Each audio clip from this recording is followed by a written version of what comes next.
မင်္ဂလာပါခင်ဗျာကျွန်တော်နာမည်နိုင်လေးထောင်းပါကျွန်တော်ကဒီနေ့သင်ခန်းစာလေးမှာဆိုရင်ကျွန်တော်တို့ Photoshop software အသုံးပြုတဲ့သူတိုင်းကျွန်တော်တို့ကြုံတွေ့ရတဲ့ပြဿနာလေးတစ်ခုဖြစ်တယ်ကျွန်တော်တို့ Photoshop software ထဲမှာထည့်ပြီးတော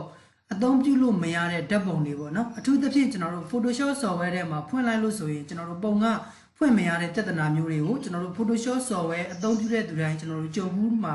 ဖြစ်ကြပါတယ်ဒါကြောင့်ကျွန်တော်တို့ကဒီပြဿနာလေးကိုဖြေရှင်းလို့ရတဲ့နည်းလမ်းလေး၃ခုကိုကျွန်တော်ကလက်တွေ့မျှဝေပေးသွားမှာဖြစ်ပါတယ်ကျွန်တော်တို့ဒီမှာဘယ်လိုမျိုးလဲဆိုရင်တစ်ချက်ကျွန်တော်တို့နမူနာလေးကြည့်လိုက်မယ် Photoshop software လေးကျွန်တော်တို့ဖွင့်လိုက်ပါမယ်ပြီးရင်ကျွန်တော်တို့ Photoshop software ထဲမှာကိုယ်အသုံးပြုခြင်းတဲ့ပုံလေးတစ်ပုံကျွန်တော်တို့ဖွင့်လိုက်မှာပေါ့နော်အခုဒီမှာကျွန်တော်စီမှာတော့ဒီမှာ data D ရဲ့ကdesign post ဆိုတဲ့ထဲကနေပြီးတော့မှ Photoshop lesson video ဆိုတဲ့ထဲကနေ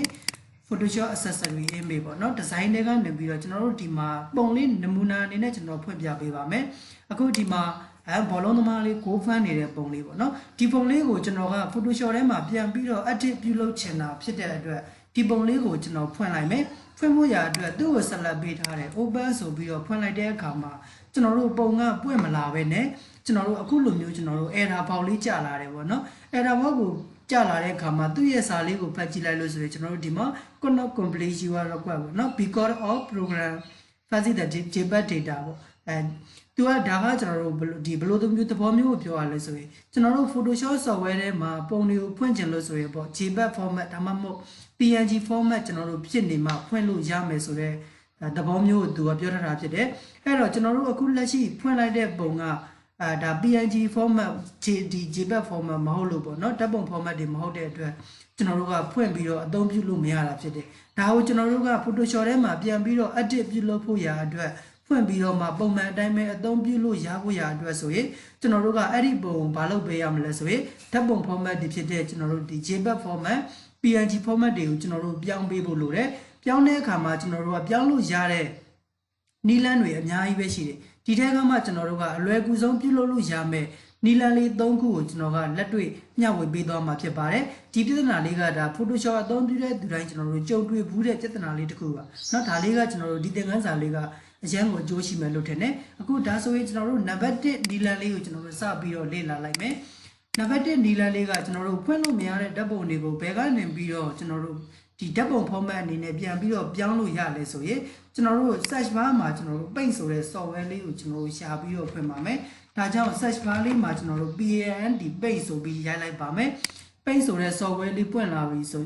တွေ့ပြီဆိုရင်သူ့ကိုကျွန်တော်တို့ဖွင့်လိုက်ပါမယ်အခုဒီမှာ paint ဆိုတဲ့ software လေးကပွင့်လာပြီပွင့်လာလို့ဆိုရင်ကျွန်တော်တို့ဒီမှာ open ဆိုပြီးတော့ကျွန်တော်တို့နှိပ်လိုက်ပါမယ်ပြီးရင် browse file ဆိုတဲ့ထဲကနေပြီးတော့မှကျွန်တော်တို့ကိုဖွင့်မရတဲ့ဓာတ်ပုံလေးတစ်ပုံကိုကျွန်တော်တို့ရှာလိုက်မယ်ပေါ့နော်အစောနာကကျွန်တော်တို့ဒီဓာတ်ပုံလေးကဖွင့်လို့မရတာဖြစ်တဲ့အတွက်သူ့ကိုကျွန်တော်တို့ဆက်လက်ပေးပါမယ် open ဆိုပြီးတော့ဖွင့်လိုက်မယ်ဒါဆိုရင်ကျွန်တော်တို့ဒီမှာအဲ့ဒီပုံလေးကြာလာပြီဒီပုံလေးကြာလာပြီဆိုရင်ဒီပုံလေးကိုကျွန်တော်တို့ပြန်ပြီးတော့သိမ်းမှာဖြစ်ပါတယ် menu ဆိုတဲ့ထဲကနေပြီးတော့ကျွန်တော်တို့ဝင်မယ် save as ဆိုတဲ့ထဲကနေသိမ်းပါမယ် image ဆိုပြီးတော့သိမ်းပါမယ်ဒီပုံကိုကျွန်တော်တို့သိမ်းလိုက်ပါမယ်အခုကျွန်တော်တို့ဒီမှာ save as type format ဒီ save as type ဆိုတဲ့ format ရွေးတဲ့နေရာလေးမှာလည်းဒီ format လေးပဲကျွန်တော်တို့ထားမယ်ပြီးရင် file name လေးကိုပေးချင်တဲ့နာမည်လေးတစ်ခုကျွန်တော်တို့ပေးခဲ့ပါတော့ Photoshop ဆိုပြီးတော့ကျွန်တော်တို့ file နာမည်လေးပေးခဲ့လိုက်ပါမယ်ပြီးရင်ကိုသိမ်းမဲ့ file လမ်းကြောင်းကိုကျွန်တော်တို့ရွေးပေးပါမယ်အခုလောလောဆယ်တော့ကျွန်တော်ဒီမှာ desktop ပေါ်မှာပဲလွယ်တကူတင်မယ်ပေါ့နော်ဒါကြောင့်ကျွန်တော် desktop ကိုရွေးထားပါတယ်ပြီးရင် save ဆိုတာကိုနှိပ်လိုက်ပါမယ်အခုဒါဆိုရင်ဒီပုံလေးကကျွန်တော်တို့ဓာတ်ပုံ format အနေနဲ့ auto format ပြောင်းပြီးသားလေးဖြစ်သွားပြီဒါဆိုတာကမလိုတော့ဘူး paint ဆိုတဲ့ software ကြီးကိုကျွန်တော်တို့ပြန်ပြီးတော့ပိတ်လိုက်ပါမယ်ဒါကနံပါတ်1နီလန်လေးဖြစ်ပါတယ်အခုဒါဆိုရင်ကျွန်တော်တို့ပိတ်နဲ့format ပြောင်းထားတဲ့ဓာတ်ပုံလေးကိုကျွန်တော်တို့ Photoshop software ထဲမှာပြန်ပြီးတော့အသုံးပြုလို့ရပြီလားကျွန်တော်တို့စမ်းကြည့်လိုက်ပါမယ်ဒါကြောင့် Photoshop software လေးကိုဖွင့်လိုက်ပါမယ်ပြီးရင်ကျွန်တော်တို့ဖွင့်လိုက်မယ်ဘယ်ထဲမှာကျွန်တော်တို့တင်ထားခဲ့လဲ desktop ဆိုတဲ့ထဲကနေပြီးတော့ကျွန်တော်ဒီမှာ Photoshop ဆိုပြီးတော့မှတင်ခဲ့တာဖြစ်ပါတယ်ဒီ file လေးကိုကျွန်တော်တို့ရှာလိုက်မယ်အခုဒီမှာ photoshop.jpg ဆိုပြီးတော့ file လေးနဲ့တွေ့ရပါမယ်เนาะဒါလေးကိုကျွန်တော်တို့ click တစ်ချက်ပေးမယ် open ဆိုပြီးတော့ဖွင့်လိုက်တယ်ဆိုရင်ကျွန်တော်တို့ပုံလေးကဖွင့်လို့ရသွားမှာဖြစ်ပါတယ်ဒါဆိုရင်ကျွန်တော်တို့နံပါတ်1နီလန်လေးကျွန်တော်တို့အောင်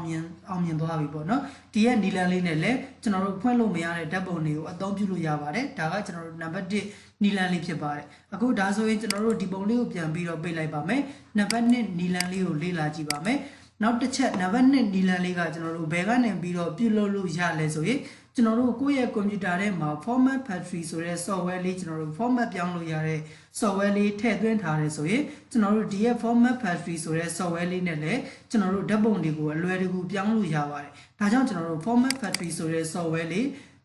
းကိုယ့်ရဲ့ set ထဲမှာရှိမရှိကျွန်တော်တို့တစ်ချက်ကြည့်မှာပေါ့နော်တကယ်လို့မရှိဘူးဆိုရင်တော့ဒီနံပါတ်1နီလန်လေးက software ကိုကျွန်တော်တို့သွင်းပေးထားဖို့လိုတယ်အခုဒါဆိုရင်ဒီမှာ format factory ဆိုတဲ့ software လေးပွင့်လာပြီပွင့်ပြီးသွားပြီဆိုရင်ကျွန်တော်တို့ဒီမှာဓာတ်ပုံ format တွေဖြစ်တဲ့JPEG တို့ PNG တို့ပေါ့နော်ကိုကြိုက်တဲ့တက်ရ format တခုကိုကျွန်တော်တို့ပြောင်းလဲပြီးတော့အသုံးပြုလို့ရပါတယ်အခုလောလောဆယ်ကျွန်တော်က JPEG format ကိုပြောင်းမှာဖြစ်တဲ့အတွက် JPEG ဆိုတဲ့ထဲကိုဝင်ပါမယ် picture တွေကနေပြီးတော့ JPG ဆိုတဲ့ format ထဲကိုဝင်ပါမယ်ပြီးရင်ကျွန်တော်တို့ F file ဆိုတဲ့ထဲကိုဝင်မယ်ပြီးရင်ဆောနာကကျွန်တော်တို့ဖွင့်လို့မရတဲ့ဓာတ်ပုံလေးကျွန်တော်တို့ရွေးလိုက်မယ်ပေါ့နော် design ပို့တွေကနေပြီးတော့ကျွန်တော်တို့ဒီမှာ Photoshop lesson video တွေကနေ Photoshop accessory image design တွေကနေပြီးတော့မှအစောနာကကျွန်တော်ဒီမှာဖွင့်လို့မရတဲ့ဓာတ်ပုံလေးဒီဓာတ်ပုံလေးကိုရှာပါမယ် open ဆိုပြီးတော့ဖွင့်လိုက်ပါမယ်ပြီးရင် okay နှိပ်ပါမယ်ပြီးရင်ကျွန်တော်တို့ set ဆိုပြီးတော့မှ format လေးကိုပြောင်းပေးလိုက်မှာဖြစ်ပါတယ် set နှိပ်လိုက်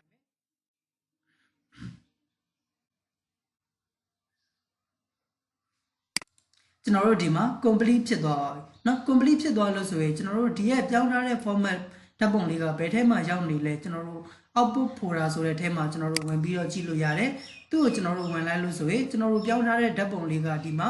FV ဆိုတဲ့ဒီရဲ့ဓာတ်ပုံလေးဖြစ်မယ်ဒါကြောင့်ဒီပုံလေးကိုကျွန်တော်တို့က control C နဲ့ copy ကူးခဲ့ပါမယ် copy မကူးလည်းရတယ်เนาะကျွန်တော်ကဒီမှာတော့တခါတည်း file လမ်းကြောင်းလေးနေရာလေးရွှေ့ချင်လို့ control C နဲ့ copy ကူးခဲ့တယ်ဒါမှမဟုတ် control H နဲ့လည်း cut လုပ်ခဲ့လို့ရပါတယ်ဒီပုံလေးကိုကျွန်တော်တို့ဘယ်မှာထားလိုက်မလဲဆိုရင်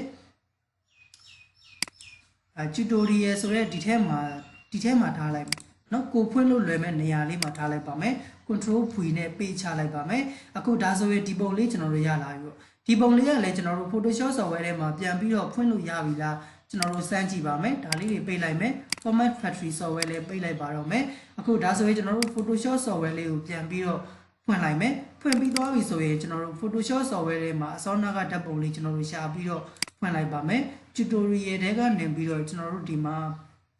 အစောနာကဓာတ်ပုံလေးကဒီပုံလေးเนาะဒီရဲ့ပုံလေးတွေ့ပြီဆိုရင်သူ့ကိုဆက်လက်ပေးပါမယ် open ဆိုပြီးတော့နှိပ်လိုက်ပါမယ်ဒါဆိုရင်လည်းဒီပုံလေးကကျွန်တော်တို့ဖွင့်ပြီးတော့အသုံးပြုလို့ရသွားမှာဖြစ်ပါတယ်ဒါဆိုရင်ကျွန်တော်တို့ကနံပါတ်1နီလန်လေးလည်းအောင်မြင်သွားပြီဖြစ်ပါတယ်ဒီတစ်ခါကျွန်တော်တို့ကနံပါတ်3နီလန်လေးကတော့ကျွန်တော်တို့အရန်ကိုရိုးရှင်းတယ်အရန်ကိုလွယ်ပါတယ်ကျွန်တော်တို့နံပါတ်1နီလန်ဖြစ်တဲ့ paint ဆိုတဲ့ software ကိုလည်းအသုံးမပြုချင်ပါဘူးကိုယ့်ရဲ့ set ထဲမှာနံပါတ်2နီလန်ဖြစ်တဲ့ format factory ဆိုတဲ့ software ကလည်းမပါပါဘူးဆိုရင်ကျွန်တော်တို့ကဘယ်လိုမျိုးပြုလုပ်လို့ရလဲဆိုရင်နံပါတ်3နီလန်လေးနဲ့ပြုလုပ်လို့ရပါတယ်နံပါတ်3နီလန်လေးကကျွန်တော်တို့ဘယ်လိုမျိုးပြုလုပ်ရလဲဆိုရင်ဖွင့်လို့မရတဲ့ဓာတ်ပုံတွေကိုကျွန်တော်တို့ကအပြင်မှာဖွင့်ပါမယ်အပြင်မှာဖွင့်မှာဖြစ်တဲ့အတွက် Windows logo ရဲ့ E ရဲ့နှိပ်ပြီးတော့ File Explorer file လေးကိုဖွင့်မယ်ပြီးရင်ကျွန်တော်တို့ကိုသိမ်းထားတဲ့ဒီဓာတ်ပုံလေးကိုကျွန်တော်တို့ရှာမယ်ပေါ့နော် design ပို့တွေကနေပြီးတော့ Photoshop ဆိုပြီးတော့ဒီထဲမှာကျွန်တော်တို့ဖွင့်လို့မရတဲ့ဓာတ်ပုံလေးကိုကျွန်တော်တို့လိုက်ပြီးတော့ရှာလိုက်မယ်ဖွင့်လို့မရတဲ့ပုံလေးကအစောနာကကျွန်တော်တို့ဒီမှာဘယ်ပုံလေးလဲဆိုရင်ဒီပုံလေးပေါ့နော်အခုဒီပုံလေးကိုကျွန်တော်တို့ကဖွင့်လို့မရတာဆိုတော့သူ့ကိုကျွန်တော်တို့ကအပြင်မှာတီးတန့်ဖွင့်ပေးရမယ်အပြင်မှာတီးတန့်မဖွင့်ခင်အရင်ဆုံးဒီပုံလေးရဲ့ဓာတ်ပုံ site ကဘယ်လောက်ရှိလဲဆိုရင်သူ့ပုံမှာကျွန်တော်တို့ကနည်းနည်းလေးမောင်လေးကိုတင်ထားလိုက်လို့ဆိုရင်သူ့ရဲ့ site လေးကျွန်တော်တို့ကြာလာမှာဖြစ်ပါတယ်အခုဒီမှာ demonstration ဆိုတဲ့နေရာလေးမှာကျွန်တော်တို့ကြည့်လိုက်လို့ဆိုရင်အလျားကကျွန်တော်တို့920 pixel ရှိမယ်ပေါ့နော်အမြင့်ကကျွန်တော်တို့900 pixel ရှိမယ်ဒီ site လေးကိုကျွန်တော်တို့ကမှတ်ထားလို့ရတယ်เนาะဒီ site လေးကိုကျွန်တော်တို့ကမှတ်ထားခဲ့ရမယ်အခုဒါကြောင့်ကျွန်တော်တို့ကဒီရဲ့ပုံလေးကိုအပြင်မှာတီးသန့်ဖွင့်ပေးရမှာဖြစ်တဲ့အတွက် double click နှိပ်ပြီးတော့ကျွန်တော်တို့ဒီပုံလေးကိုအပြင်မှာတီးသန့်ဖွင့်လိုက်ပါမယ်ဒါဆိုရင်ကျွန်တော်တို့ကဒီပုံလေးကအပြင်မှာပွင့်လာပြီပေါ့နော်ပွင့်လာလို့ဆိုရင်ဒီပုံလေးကိုကျွန်တော်တို့က copy ယူခဲ့ပါမယ် right click နှိပ်မယ် copy ဆိုပြီးတော့လုပ်ခဲ့ပါမယ်ပြီးရင်ကျွန်တော်တို့ Photoshop software ကိုပြန်ပြီးတော့ဖွင့်မယ် Photoshop software ထဲမှာအစောနာကသူ့ရဲ့ဓာတ်ပုံဆိုင်လေးကျွန်တော်တို့မှတ်ထားခဲ့တာရှိတယ်အလျားက920အမြင့်က900ဆိုပြီးတော့ကျွန်တော်တို့မှတ်ခဲ့တယ်အဲ့ဒီ site လေးကိုကျွန်တော်တို့က Photoshop software ထဲမှာအတိအကျလေးဖြစ်အောင်ခေါ်ပေးပါမယ်ဒါကြောင့်ကျွန်တော်တို့ file နဲ့နေပြီးတော့ new ဆိုတာနဲ့ခေါ်လိုက်မယ် သူ့ရဲ့ site လေးကျွန်တော်တို့ရိုက်ထည့်ပေးပါမယ်အခုလောလောဆယ်ဒီမှာ920 900ဆိုတာလေးကျွန်တော်တို့ဝင်နေပြီ resolution ကိုကျွန်တော်တို့က300ပြင်ခဲ့လို့ရပါတယ်ဒါလေးတွေရွေးပြီးသွားပြီဆိုရင်တော့ကျွန်တော်တို့ okay ဆိုပြီးတော့ပေးလိုက်မယ်ပေါ့နော်အခုဒါဆိုရင်အလျားက920အမြင့်က900ရှိတဲ့ဒီဓာတ်ပုံလေးရဲ့ site လေးကျွန်တော်တို့ရလာမှာဖြစ်တယ်အစောနာကကျွန်တော်တို့ဒီရဲ့ဓာတ်ပုံလေးကို right click နဲ့ copy ယူခဲ့တယ်ပြီးရင်ဒီရဲ့စာရွက်ထဲမှာကျွန်တော်တို့ကပေးချပေးရပါမယ် control နဲ့ v နဲ့ကိုနှိပ်ပြီးတော့ပေးချလိုက်လို့ဆိုရင်ဒီပုံလေးကလည်းကျွန်တော်တို့လက်ရှိအနေနဲ့ကျွန်တော်တို့အသုံးပြုလို့ရသွားမှာဖြစ်ပါတယ်ဒါဆိုရင်ကျွန်တော်တို့ကနံပါတ်နီလန်3ခုလုံးကျွန်တော်တို့အောင်မြင်စွာ